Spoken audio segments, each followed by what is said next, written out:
Somos da CarbonFi, o podcast da Carbon Business School, a escola de negócios do mercado de crédito de carbono e finanças regenerativas. Se eu te pedisse para pensar na infraestrutura mais crítica do século XXI, o que viria à sua mente? Provavelmente algo como, uma ponte, a rede elétrica, talvez satélites. Mas e se essa infraestrutura for, na verdade, uma única empresa? Uma empresa que se tornou, assim, um monopólio natural sobre a física da computação. Esse ponto de partida é perfeito, porque é exatamente essa redescoberta que o mercado está fazendo agora. A gente está falando da Taiwan Semiconductor Manufacturing Company, a TSMC. E o motivo do nosso papo hoje é que parece que Wall Street finalmente acordou para a real dimensão dessa companhia. Exatamente. A nossa análise hoje se baseia num dossiê super detalhado da CarbonFi, que foi a fundo na ascensão da TSMC e o que a levou a quebrar recordes de avaliação, sabe? Colocando ela no caminho para valer $1 trilhão. Então, o objetivo aqui é entender o que está por trás dessa escalada, o que essa dominância toda significa para a geopolítica global e como essa realidade, que parece tão distante, impacta a gente aqui numa economia como a do Brasil. Ok, vamos desempacotar isso. O dossiê aponta para um momento que foi um ponto de virada, uma revisão super agressiva de preço-alvo feita pelo Goldman Sachs. O mercado até apelidou de a profecia. E, pelo que eu entendi, não foi só mais uma recomendação de compra, foi algo bem maior. Foi uma redefinição total. O que é fascinante é que não foi uma descoberta, foi um reconhecimento tardio, sabe? Por décadas, Wall Street olhou para a TSMC como uma fabricante de componentes, uma indústria pesada, sujeita aos altos e baixos do mercado. Ah, uma empresa cíclica. Tipo, se a venda de celular cai, a TSMC sofre junto. Perfeito, exatamente isso. E a profecia do Goldman representa essa virada de chave. O mercado parou de enxergá-la como cíclica e passou a tratá-la como infraestrutura crítica da economia de inteligência artificial. Infraestrutura crítica. E quando você é infraestrutura, as regras do jogo mudam, né? Você ganha um poder de ditar preços, o famoso pricing power, que antes a gente só via em monopólios, tipo companhia de luz ou de água. Mas espera um pouco. Se a TSMC sempre foi tão importante para fabricar os chips da Apple, da Nvidia, por que o mercado demorou tanto para perceber isso? Tinha algum receio que segurava o preço da ação? Tinha. Exatamente.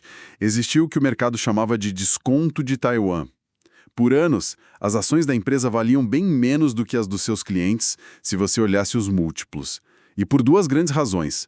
A primeira, o risco geopolítico óbvio. O medo constante de uma invasão da China que poderia, apagar a empresa do mapa. Claro, uma ameaça existencial para a empresa, o mercado sempre viu isso. Sempre. E a segunda razão era a natureza do negócio em si. É algo absurdamente intensivo em capital. A gente está falando de dezenas de bilhões de dólares em fábricas novas a cada 2 ou 3 anos só para se manter na ponta. Nossa! Então o investidor olhava para esse custo gigante e para o risco de guerra e, colocava isso no preço. Ah, então o medo da guerra e o custo absurdo das fábricas funcionavam como um freio de mão puxado na avaliação da empresa. O que mudou para essa lógica virar de cabeça para baixo? A inteligência artificial. A tese do Goldman é que a demanda para os chips de IA se tornou tão inelástica que esses riscos passaram para um segundo plano. Inelástica, você quer dizer que os clientes pagam o que for preciso? Não tem negociação? Pensa assim, se você precisa de ar para respirar, você não pergunta o preço. Boa. Para a Nvidia, para a AMD, para a Apple, os chips de ponta da TSMC viraram o ar que elas respiram.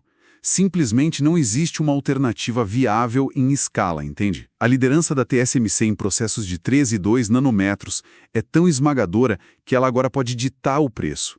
O relatório prevê que ela vai aumentar o preço dos wafers de silício e, mais importante, dos serviços de empacotamento avançado, o tal do CoWoS. Com isso, ela deixa de ser uma simples fábrica para virar quase uma detentora de royalties sobre a tecnologia de ponta. É isso. Essa analogia de royalties é perfeita. O mercado está reprecificando a TSMC não como uma indústria pesada, mas como um ativo de crescimento secular, com múltiplos de avaliação que antes eram só de empresa de software, com margens altíssimas. A percepção mudou, de um negócio caro e arriscado para a única porta de entrada para a revolução da IA. Ok, o mercado mudou de ideia, mas o que tecnologicamente eles fazem que é tão impossível de copiar? O dossiê da Carbon Fi destaca que o pulo do gato não é só o quão pequenos são os transistores, mas como eles são conectados. A batalha agora é no tal do Advanced Packaging. Isso, o termo técnico é CoWoS, Chip on Wafer on Substrate. Para a gente entender a importância disso, a gente tem que pensar no grande gargalo da computação de IA hoje. O problema não é mais a velocidade do processador sozinho, sabe? Ah, não. Não. O problema é a velocidade com que esse processador consegue conversar com a memória.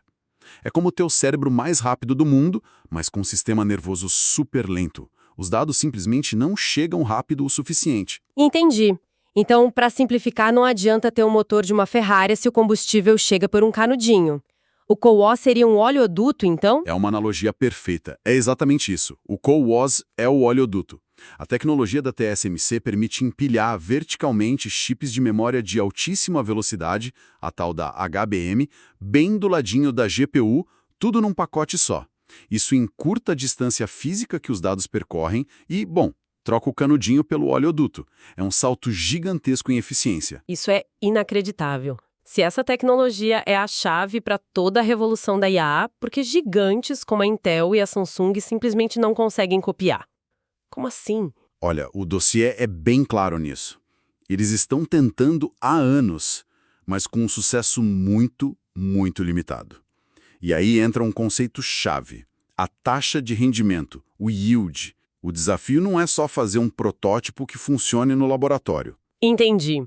Fazer um chip perfeito no laboratório é uma coisa, mas fazer milhões deles, onde 99,9% funcionam perfeitamente, é o que separa os amadores dos profissionais. Exatamente. O yield é o segredo do negócio. A capacidade da TSMC de produzir milhões desses pacotes CoWoS que são absurdamente complexos, com defeito quase zero, é o que permite a NVIDIA vender as GPUs dela por $40 mil a unidade. Nossa! A NVIDIA projeta o cérebro, mas é a TSMC que constrói o sistema nervoso super eficiente que faz tudo funcionar.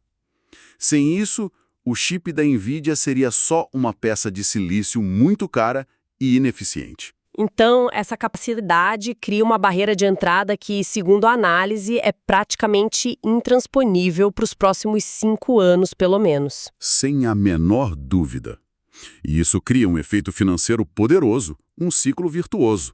Garante que o fluxo de caixa da TSMC continue crescendo de forma exponencial. E esse dinheiro todo, por sua vez, permite que ela financie sozinha a próxima geração de fábricas, sem precisar se endividar até o pescoço.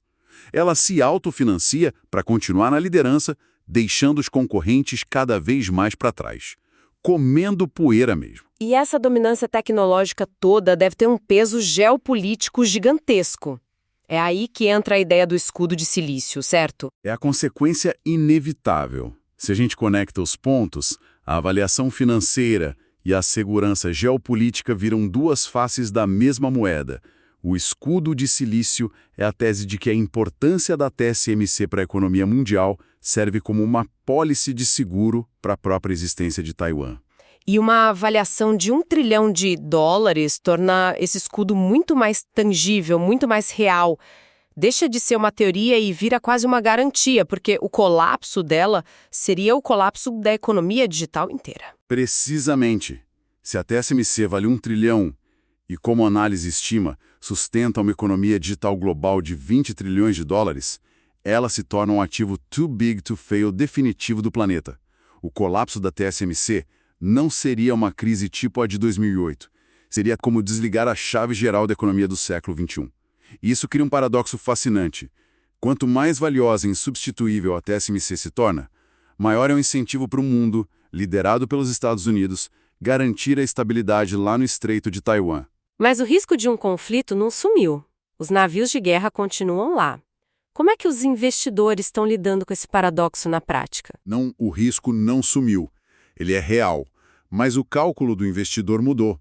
A análise sugere que o custo de oportunidade de ficar de fora da revolução da IA, ou seja, não investir na TSMC, se tornou, na percepção do mercado, maior do que o risco geopolítico de um conflito. O capital precisa ir para os vencedores da nova economia. E hoje não tem vencedor maior. É o famoso FOMO, o medo de ficar de fora, superando o medo de uma guerra. Exatamente isso. O medo de ficar para trás na maior transformação tecnológica desde a internet está superando o medo de um conflito militar. Por isso a gente vê o que os analistas chamam de compressão do prêmio de risco. O capital está sendo forçado a entrar no jogo porque o custo de não jogar é simplesmente alto demais. Tudo isso parece acontecer num universo muito distante, né? Taiwan, Wall Street, mas o dossiê da Carbon Fi argumenta que o impacto aqui no Brasil é direto e, brutal. É um choque de realidade. Como assim? É um choque de realidade para qualquer ambição de soberania tecnológica que a gente possa ter. A gente ouve falar no Brasil sobre planos de revitalizar a CEITEC ou de criar uma indústria nacional de semicondutores, só que o caso da TSMC mostra, de forma muito clara, que a barreira de entrada na vanguarda da tecnologia, nos chips mais avançados, se tornou proibitiva. Não é só sobre dinheiro, é sobre décadas de conhecimento acumulado. Então é quase uma ilusão achar que dá para começar a competir nesse nível hoje. A distância já é grande demais para ser alcançada. Para competir na ponta, sim. Não é algo que se constrói do zero em 5 ou 10 anos, entende? É resultado de 30 anos de foco total e investimento contínuo. Então, para o Brasil, a leitura estratégica não é de competição, mas sim de entender a profundidade da nossa dependência. Dependência. Sim, e é uma dependência que está em setores que a gente nem imagina. Como quais, por exemplo? A análise aponta 2 muito claros. Primeiro, o agronegócio. Toda a agricultura de precisão, drones, tratores autônomos, sensores, tudo isso roda com chips que, invariavelmente, saíram das fábricas da TSMC. O segundo exemplo é o nosso sistema financeiro digital, do qual a gente se orgulha tanto. O Pix e o Open Finance. Exato. Toda a infraestrutura que faz do Brasil um líder em fintechs depende de servidores e data centers que usam esse mesmo silício taiwanês. A modernização da economia brasileira está sendo construída sobre uma fundação que fica do outro lado do mundo. E se a TSMC está aumentando os preços, como a tal profecia prevê, a gente vai sentir aqui no bolso. É a inflação do silício chegando ao Brasil. É inevitável. O custo computacional para digitalizar a economia brasileira vai subir.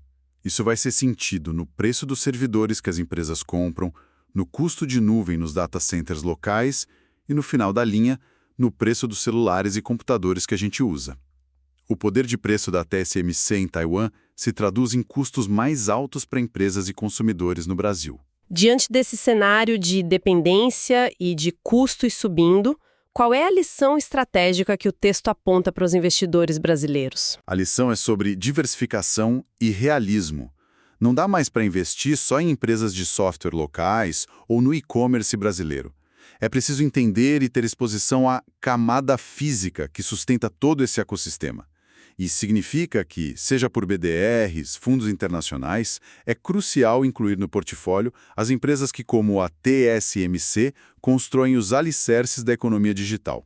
Ignorar a infraestrutura e focar só no que roda em cima dela é ter uma visão incompleta e bem arriscada do futuro. Para a gente resumir a nossa ideia central, então, a valorização da TSMC para perto de US$ 1 trilhão não parece ser uma bolha. Segundo a análise, é a precificação correta da infraestrutura mais vital da nossa civilização. Eu gostei muito da analogia final do dossiê. No século XXI, o petróleo é digital e a TSMC é a única refinaria que sabe processá-lo. É uma síntese perfeita. E isso me leva a um pensamento final, uma provocação para quem está ouvindo a gente. A discussão da fonte e a nossa conversa aqui focou muito no risco geopolítico, né? No conflito externo, no navio de guerra. Mas se uma única empresa representa um ponto único de falha para toda a economia global de IA, que outros tipos de riscos a gente deveria começar a considerar? Riscos mais sutis, talvez. Exato. Riscos técnicos ou operacionais dentro da própria empresa. O que acontece se a refinaria tiver um problema interno e não um problema político externo? O que acontece se houver uma falha catastrófica num novo processo de fabricação? Ou um ciberataque sem precedentes? A nossa dependência é tão profunda que talvez o maior risco não seja um míssil, mas um erro de engenharia numa sala limpa em Taiwan. É algo para se pensar. E para mais conteúdos sobre o mercado de crédito de carbono e finanças regenerativas, siga a CarbonFi para se manter sempre atualizado.